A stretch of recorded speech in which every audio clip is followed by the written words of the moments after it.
भैया मेरे सामने से हट जाएंगे, देखो हट जाए यहाँ से, मेरे सामने से हट जाए। दिल्ली विधानसभा सत्र के आखिरी दिन कार्यवाही शुरू होते ही आम आदमी पार्टी के विधायकों ने वेल में आकर जमकर नारेबाजी की। आम आदमी पार्टी ने दिल्ली के मुख्य सचिव, स्वास्थ्य सचिव और वित्त सचिव के निलंबन की मांग करते हुए एलजी साहब होश में आओ के नारे लगाए। माननीय सदस्यगण कृपया अपने अपने स्थान पर बैठे। देखिए, आज हम यहाँ पे प्रोटेस्ट कर रहे हैं। कल से हम विधानसभा में प्रोटेस्ट कर रहे हैं क्योंकि एलजी साहब दिल्ली में आईएएस अफसरों के माध्यम से सारे कामों को रोक रहे हैं, चाहे वो वित्त सचिव के माध्यम से हो, चाहे स्वास्थ्य सचिव के माध्यम से हो, चाहे मुख्य सचिव के माध्यम से हो। मोहल्ला क्लिनिक के डॉक्टरों की तनख्वाह नहीं दी गई, वहाँ पे दवाइयों के पैसे नहीं दिए गए, टेस्ट के पैसे नहीं दिए गए, बस के ड्राइवरों की तनख्वाह नहीं दी गई, डीटीसी की पेंशन नहीं दी गई, मार्शलों की तनख्वाह नहीं दी गई।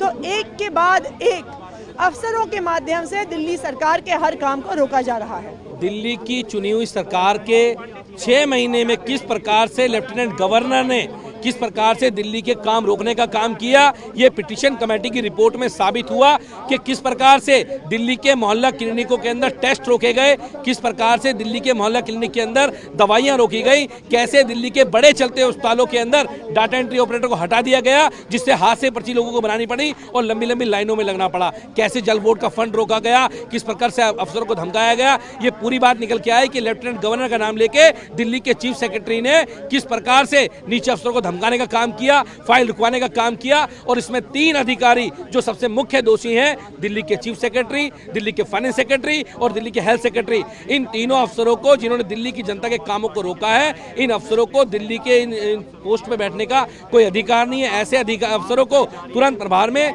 निलंबित किया जाए, हटाया जाए, उसकी मांग को लेकर आज मैं आए। और दिल्ली की चुनी हुई सरकार के कामों को रोकने का काम दिल्ली के उपराज्यपाल महोदय कर रहे हैं। रोज फाइलें रोक के बैठ जाते हैं, रोज उसके ऊपर अधिकारी को बोलते हैं, धमकाते हैं और वो दिल्ली का पैसा रोकते हैं, जल बोर्ड का पैसा रोकते हैं। दिल्ली के कामों को रोकने का काम किया गया, साजिश रची गई, उसका पर्दाफाश पिटीशन कमेटी की रिपोर्ट में हुआ। और आज हम ये मांग करते हैं कि दिल्ली के इन 3 अधिकारियों को, एक चीफ सेक्रेटरी को, फाइनेंस सेक्रेटरी को, हेल्थ सेक्रेटरी को तुरंत प्रभाव में निलंबित किया जाए, क्योंकि दिल्ली में दिल्ली जनता के काम रोकने वाले अधिकारी को बिल्कुल बर्दाश्त नहीं किया जाएगा। इन तीनों को सस्पेंड किया जाए। हम लोग इस बात को उठा रहे सदन के अंदर भी और सदन के बाहर भी। एलजी साहब को जो काम करना चाहिए उसे छोड़ के वो सब कुछ कर रहे हैं। वो फाइलें रोक रहे हैं, वो फंड रोक रहे हैं, वो बस मार्शल की सैलरी रोक रहे हैं, एलजी साहब सिविल डिफेंस वॉलंटियर की सैलरी रोक रहे हैं, दिल्ली के अंदर योगा क्लासेज रोक रहे हैं, मोहल्ला क्लिनिक के डॉक्टर्स की सैलरी रोक रहे हैं, जल बोर्ड पीडब्ल्यूडी के अंदर जो प्रोजेक्ट चल रहे हैं उन प्रोजेक्ट का पैसा रोक रहे हैं। हम लगातार इस बात को उठा रहे हैं कि दिल्ली की जनता के हितों के खिलाफ एलजी साहब काम कर रहे हैं और उनके साथ सीएस साहब मिले हुए हैं, वित्त सचिव साहब मिले हुए हैं, स्वास्थ्य सचिव साहब मिल रहे हुए हैं। ये सारे लोग मिलकर दिल्ली की जनता के हक के खिलाफ काम कर रहे हैं। इसलिए हम लगातार इस बात को उठा रहे हैं कि साजिशें रचने के लिए स्वास्थ्य सचिव को, वित्त सचिव को और मुख्य सचिव को, चीफ सेक्रेटरी साहब को बर्खास्त किया जाना चाहिए और एलजी साहब को शर्म करनी चाहिए। वो दिल्ली की जनता के हित के लिए यहाँ पे कुर्सी पर बैठे हुए, संवैधानिक पद पर बैठे हुए हैं। वो हित करने की बजाय वो दिल्ली की जनता के हितों के खिलाफ साजिशें रच रहे हैं। हम कल भी इस मांग को उठा रहे थे, आज भी इस मांग को सदन के बाहर भी उठा रहे हैं और सदन के पटल पे भी इस बात को पुरजोर तरीके से उठाए जाएंगे कि जितने भी अधिकारी एलजी के इशारे पे काम कर रहे हैं, दिल्ली की जनता के खिलाफ काम कर रहे हैं, उनको सस्पेंड किया जाना चाहिए।